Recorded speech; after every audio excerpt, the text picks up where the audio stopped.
The morning sun cast long shadows across the marble floors of Buckingham Palace as Catherine, Princess of Wales, made her way through the East Wing corridor. Her footsteps echoed softly against the ornate walls lined with portraits of monarchs past. Today felt different somehow, charged with an energy she couldn't quite place. She had received an unexpected summons from King Charles III for a private breakfast meeting. Such requests weren't entirely unusual, but the timing struck her as odd. William had left early for his environmental summit in Scotland, and the children were still at school. The palace felt unusually quiet, almost eerily so. As Catherine approached the king's private dining room, she noticed the usual bustle of palace staff seemed subdued. Footmen moved with purpose, but spoke in hushed tones. Even Mrs. Patterson, the head housekeeper who normally greeted everyone with a warm smile, simply nodded politely as she passed. The heavy oak doors opened to reveal King Charles seated at a small round table set for two. Sunlight streamed through tall windows, illuminating the delicate china and fresh flowers that adorned the intimate setting. The king rose as she entered, his expression serious yet kind. "Catherine, my dear, thank you for coming on such short notice," he said, gesturing to the chair across from him. "I hope you don't mind the informal setting. I thought it best we speak privately." "Adam." Catherine took her seat, studying her father-in-law's face for any hint of what this meeting might entail.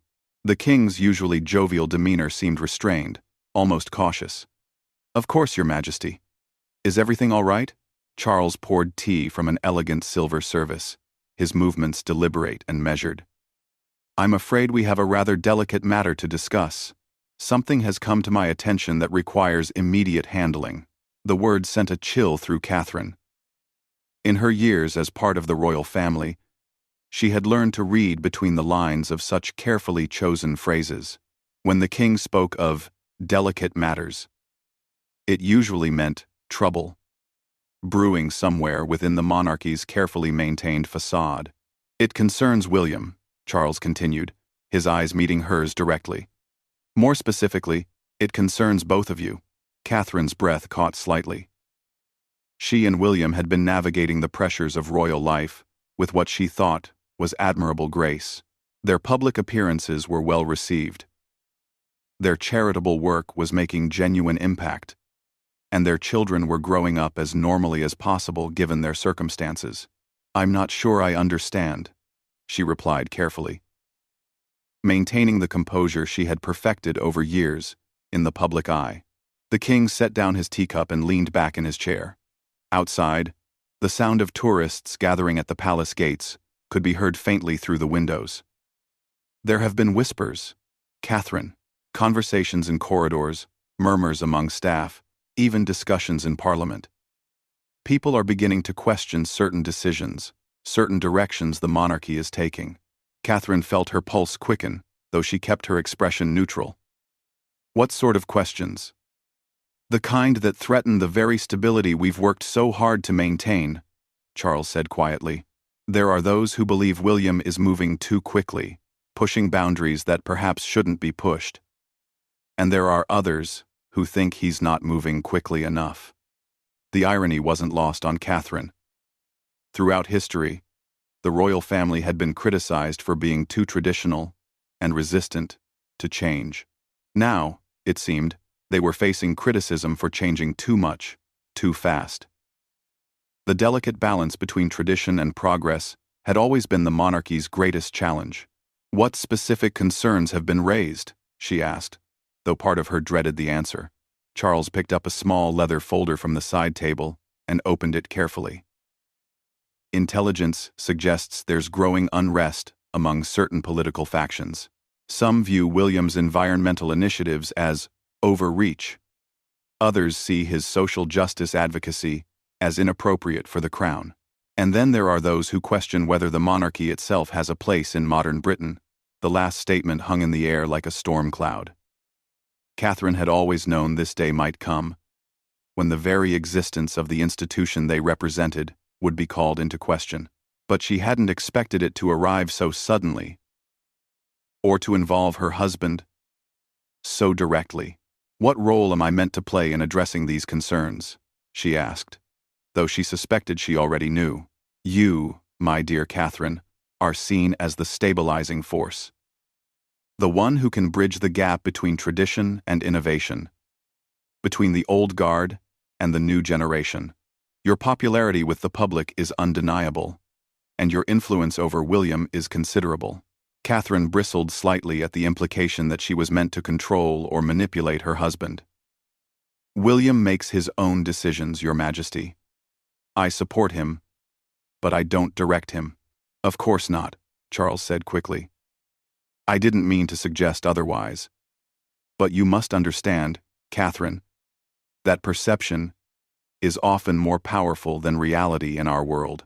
The way things appear can be just as important as the way things actually are. A soft knock at the door interrupted their conversation. Charles called for the visitor to enter, and his private secretary appeared with a concerned expression. Your Majesty, I'm terribly sorry to interrupt, but there's an urgent matter requiring your attention. Catherine watched as the king's face tightened, almost imperceptibly. What sort of matter, Jenkins? It's regarding the Prince of Wales, sir. There's been an incident at the summit in Scotland. Nothing serious, he added quickly, seeing Catherine's alarmed expression. But it requires immediate handling from a communications standpoint. If you create... The room fell silent except for the ticking of an antique clock on the mantelpiece. Catherine felt as though she were watching a carefully choreographed play unfold. Each revelation more troubling than the last. What exactly happened? Charles asked, his voice steady but strained. The prince made some rather pointed remarks about corporate responsibility during his keynote address. The comments were filmed and are already circulating on social media. Several major business leaders walked out during his speech, and the press is having a field day. Catherine closed her eyes briefly. She could almost hear William's passionate voice delivering the kind of speech that had made her fall in love with him in the first place, but which now seemed to be causing political earthquakes. How pointed were these remarks? She asked, already dreading the answer. Jenkins glanced nervously between the king and Catherine. He essentially accused several major corporations of environmental crimes and called for immediate government intervention. He named specific companies and executives. The weight of the situation began to settle on Catherine's shoulders like a heavy cloak. This wasn't just about political sensitivity anymore. William had potentially exposed the monarchy to legal and financial repercussions that could have far-reaching consequences.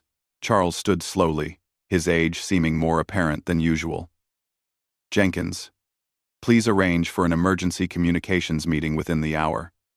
And Catherine, he turned to her with an expression that mixed concern with determination. I'm afraid our breakfast will have to be cut short. It seems we have a crisis to manage.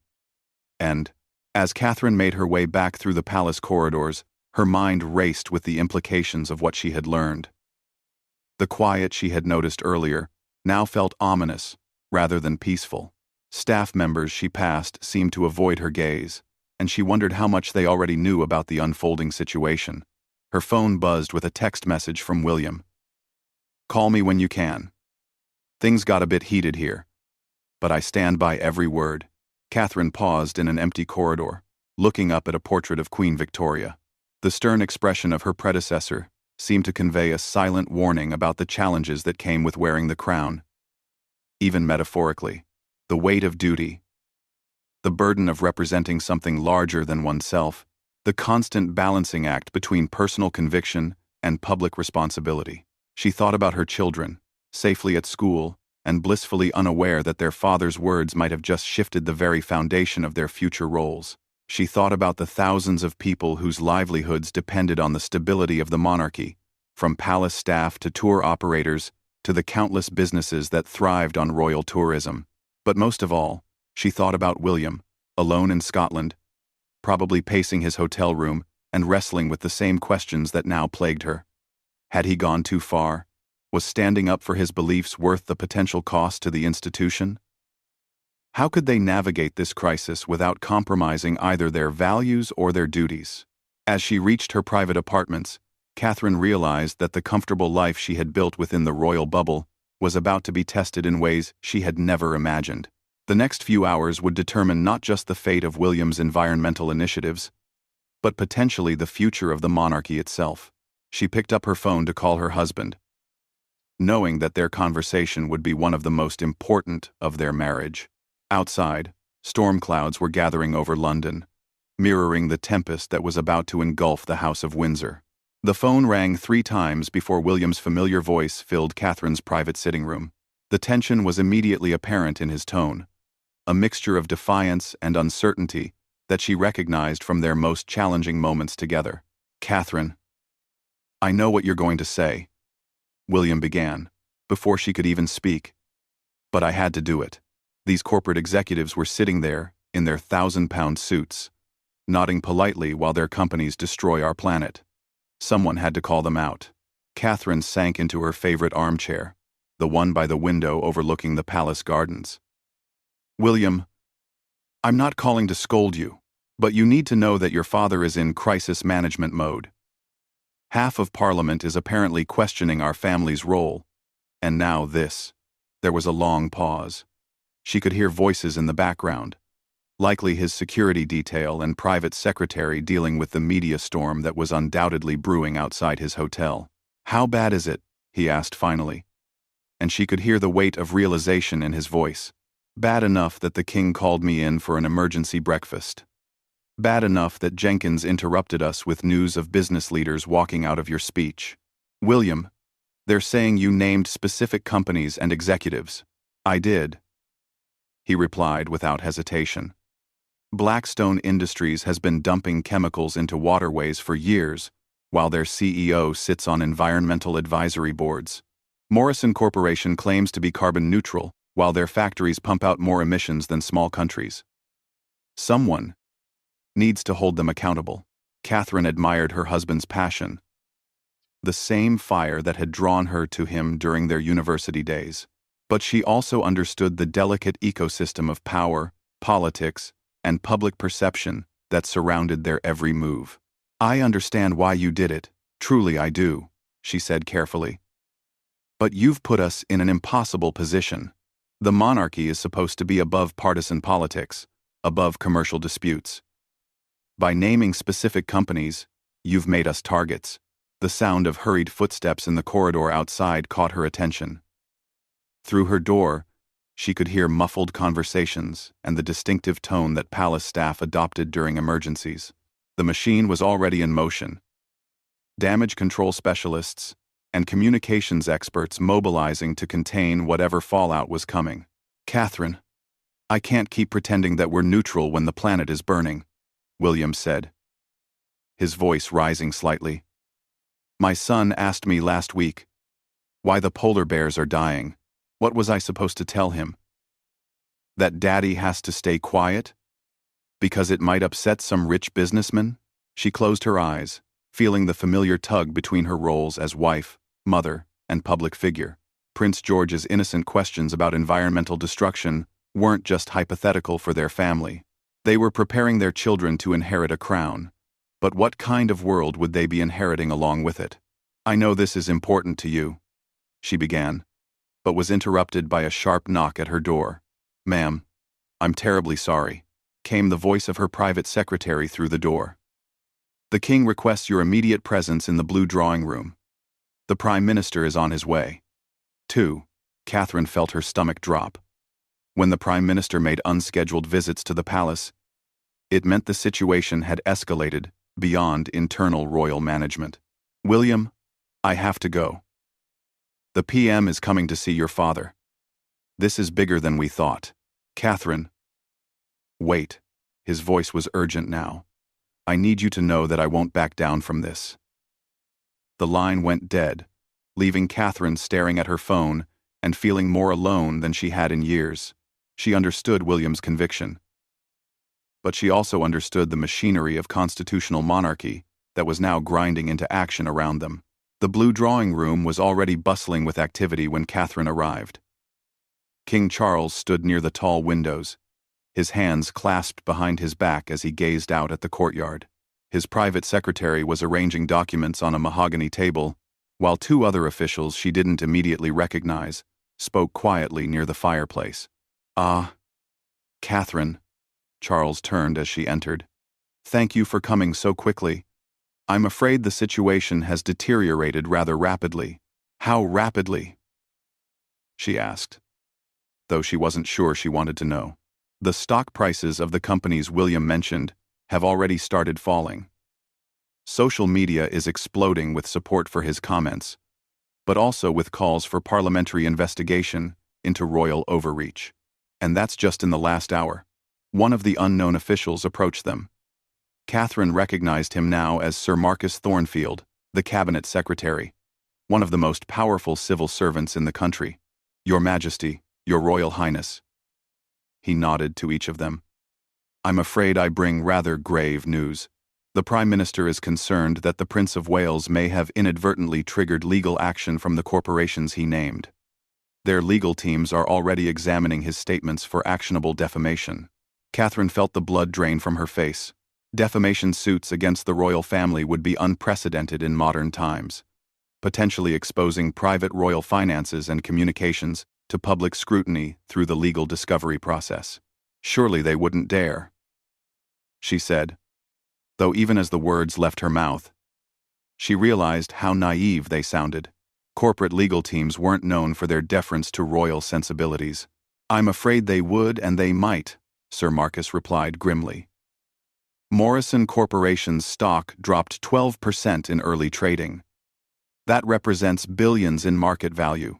Their shareholders won't care about royal protocol if they smell grounds for a lawsuit. The sound of vehicles arriving in the courtyard drew their attention to the windows.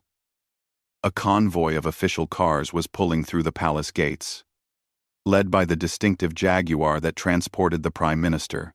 He's early, Charles observed, checking his watch. That's never a good sign. As they prepared to receive the Prime Minister, Catherine's mind wandered to the broader implications of what was unfolding. The constitutional monarchy survived by maintaining a careful balance between relevance and neutrality, between leadership and restraint. William's speech threatened to upset that balance in ways that could have consequences far beyond environmental policy. Her phone buzzed with a message from her mother. Saw the news. Are you all right? The children are asking questions. The reminder that their crisis was already public knowledge, already affecting their children, added another layer of urgency to the situation. Prince George, Princess Charlotte, and Prince Louis would be returning from school soon to a palace in chaos. Their father's words, the subject of heated debate across the nation. Prime Minister Richardson entered the room with the brisk efficiency that had characterized her rise through the political ranks. Her expression was grave but professional. The look of someone accustomed to managing crises, but hoping to avoid constitutional ones. Your Majesty, she addressed the king before turning to Catherine. Your Royal Highness, I wish we were meeting under better circumstances. As do we all, Prime Minister, Charles replied. I assume you've been briefed on the situation? Thoroughly.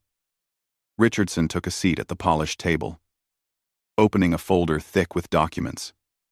I'm afraid the Prince of Wales has put us all in a rather precarious position. My phone has been ringing non-stop with calls from business leaders, party members, and international partners, asking what the government's position is on the royal family's apparent entry into commercial litigation. Catherine found herself speaking before she had fully formed her thoughts. The Prince of Wales was speaking about environmental responsibility, not making commercial judgments. Surely there's a distinction. The Prime Minister's expression softened slightly, but her words remained firm. Your Royal Highness, with respect, that distinction may not matter if these companies decide to pursue legal action. The prince named specific corporations and made specific allegations of criminal behavior. That crosses the line from general advocacy into potential libel. Sir Marcus placed several documents on the table, spreading them out for all to see. These are preliminary legal assessments from the Attorney General's office. The consensus is that while the prince's statements may be factually accurate, the manner in which he presented them could be construed as defamatory. Catherine stared at the documents, seeing her husband's passion transformed into legal jargon and constitutional crisis. The irony was crushing. William's attempt to use his platform for positive change was threatening to destroy that very platform. What are our options? King Charles asked, his voice betraying the strain of the situation. Limited, I'm afraid, Richardson replied. The palace could issue a clarification, emphasizing that the prince was speaking in his capacity as an environmental advocate, rather than as a future king. But that might actually make things worse by highlighting the constitutional implications. Or, Catherine prompted, sensing there was more. The prince could issue a personal apology and retraction. It would likely satisfy the corporations and calm the political waters. But, she paused, clearly uncomfortable with what she was about to say. But it would undermine everything he stands for. And send a message that the royal family can be silenced by corporate threats. The room fell quiet except for the distant sound of protesters gathering outside the palace gates. Through the windows, Catherine could see news vans setting up, their satellite dishes pointing skyward like mechanical flowers following the sun of scandal. Her phone rang with William's number. As all eyes in the room turned to her, Catherine realized that the next conversation with her husband would determine not just their family's future, but potentially the future of the British monarchy itself. I should take this, she said, moving toward the window for privacy. As she answered the call, she could see crowds gathering on the mall, some holding signs supporting William's environmental stance, others calling for royal accountability. Catherine, William's voice was strained. I've been watching the news. I know what they're asking of me. I know what you're all dealing with down there.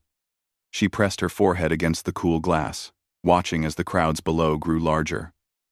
William, they're talking about lawsuits, about constitutional crisis. The Prime Minister is here. I know. But Catherine, if I back down now, if I apologize for speaking the truth, what kind of king will I be? What kind of father? What kind of man? As Catherine listened to her husband's anguished words, she realized that their marriage, their family, and their future were all hanging in the balance of this moment. The choice between duty and conviction, between institution and integrity, was about to tear their world apart. Catherine stood at the window, her phone pressed to her ear, watching as the crowds below continued to swell. The afternoon sun cast long shadows across the mall, where hundreds of people had gathered with signs and banners. Some supported William's environmental stance, others demanded royal accountability, and still others called for the abolishment of the monarchy altogether. William, she said quietly, aware that every person in the room behind her was listening to her side of the conversation. You need to come home. We need to face this together.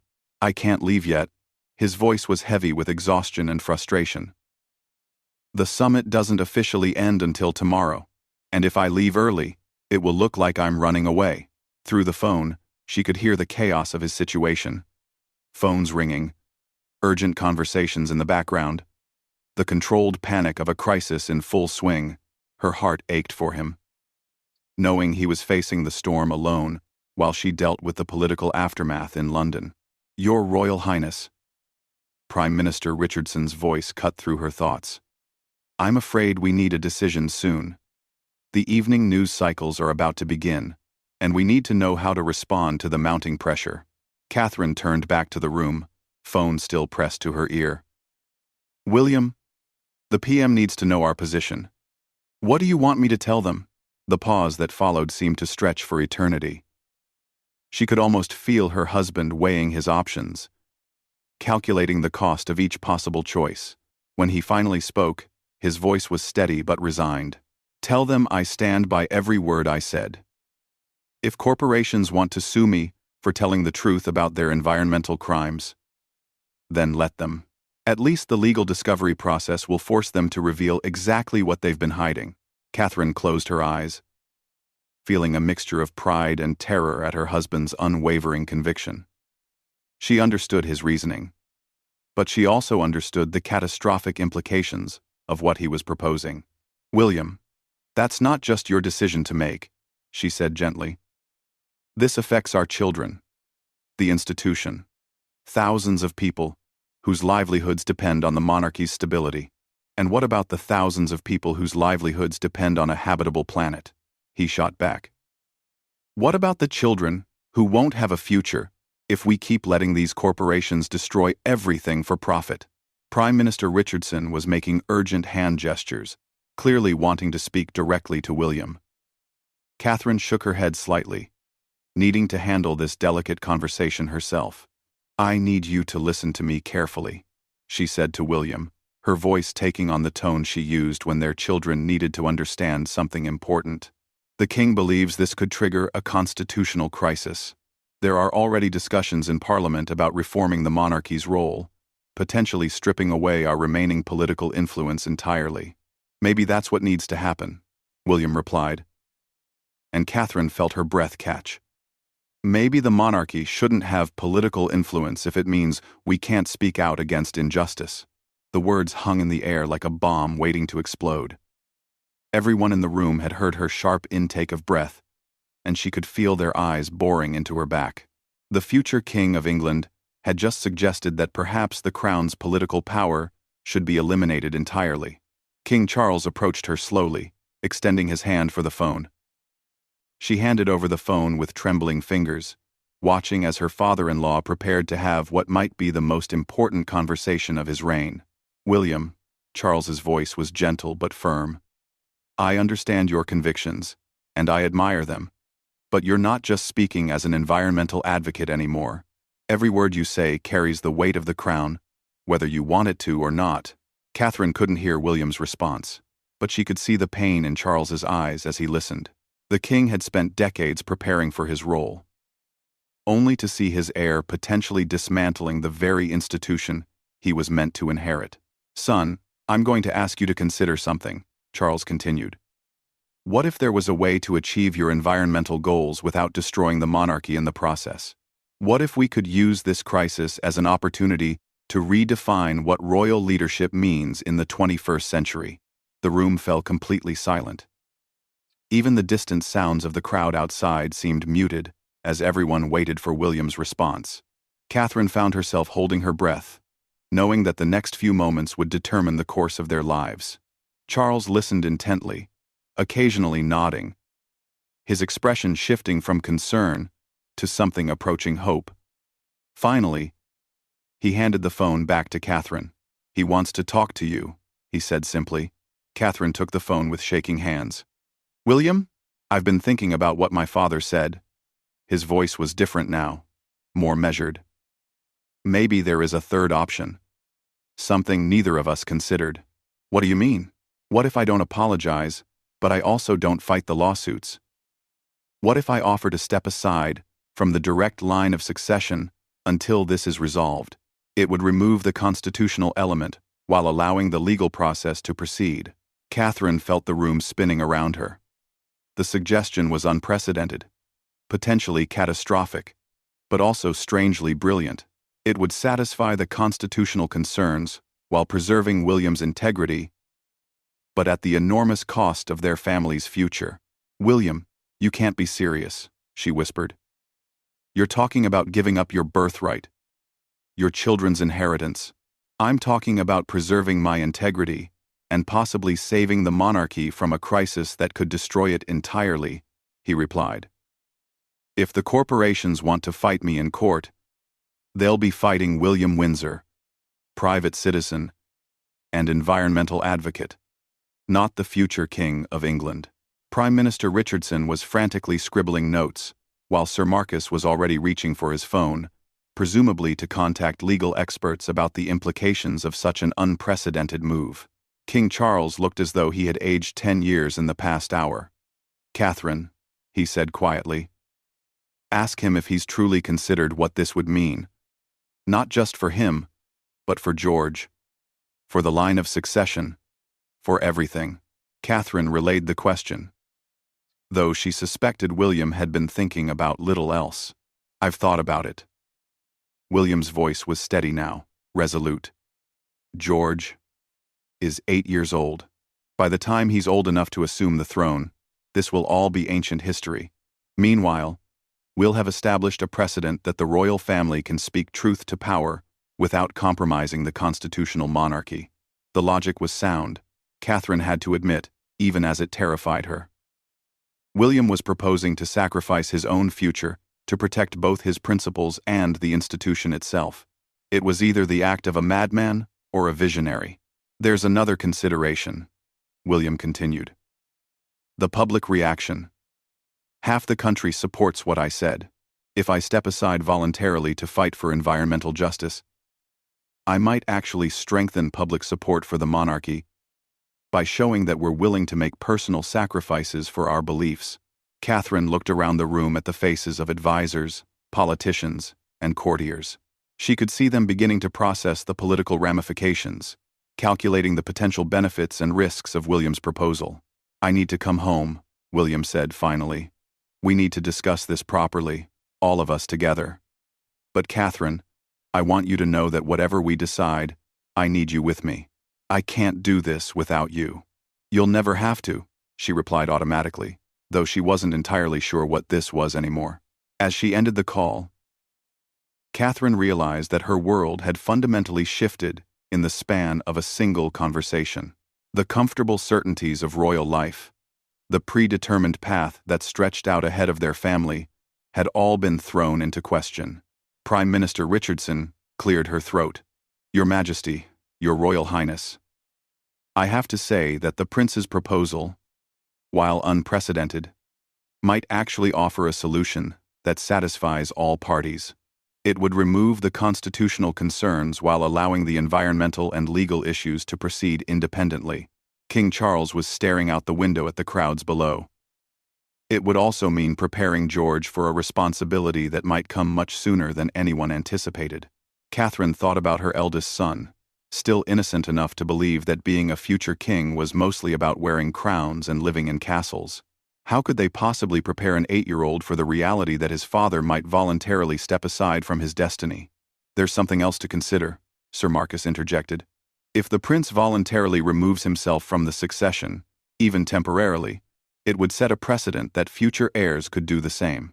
It could actually strengthen the monarchy by making service to the crown a choice rather than an obligation. The idea was revolutionary, potentially transforming the British monarchy from an inherited burden into a voluntary commitment to public service. Catherine could see the appeal, even as she struggled with the personal implications. Her phone buzzed with a message from the children's nanny. Media gathered at school, bringing children home through back entrance. They're asking questions. The reminder that their crisis was affecting their children snapped Catherine back to the immediate reality. Whatever philosophical discussions they were having about the future of the monarchy, they had 3 young children who would be walking into a palace in chaos, wanting answers their parents weren't sure how to provide. I think, Catherine said slowly, that we need to approach this as a family first and as an institution second. William is coming home, and we need to have an honest conversation about what all of this means for our children. King Charles nodded gravely. Of course. Family must come first. But Catherine, you understand that whatever decision William makes will have implications far beyond your immediate family. As the meeting began to break up, with officials and advisors heading off to manage various aspects of the crisis, Catherine found herself alone with the king for a moment. Are you proud of him? She asked quietly. Despite everything, despite the chaos he's caused? Charles considered the question for a long moment. I'm proud that he stands by his convictions. I'm terrified of the consequences, and I'm in awe of the possibility that he might actually be showing us a way forward that none of us had considered. Catherine nodded, understanding exactly what he meant. As she prepared to return to her apartments to wait for William's arrival, she realized that their morning had started with a quiet breakfast and a discussion about political whispers. Now they were facing the possibility of redefining the very nature of the British monarchy. The palace that had frozen with tension that morning was now buzzing with activity as staff, advisors, and officials worked to manage a crisis that had no precedent in modern royal history. But for Catherine, the most important task ahead was preparing herself and her children for a conversation that would determine not just their family's future, but potentially the future of the crown itself. As evening fell over London, the crowds on the Mall continued to grow, their chants and songs creating a soundtrack to the most significant constitutional moment in generations. Inside the palace, Catherine waited for her husband to return home, knowing that their next conversation would reshape everything they thought they knew about duty, sacrifice, and the price of speaking truth to power.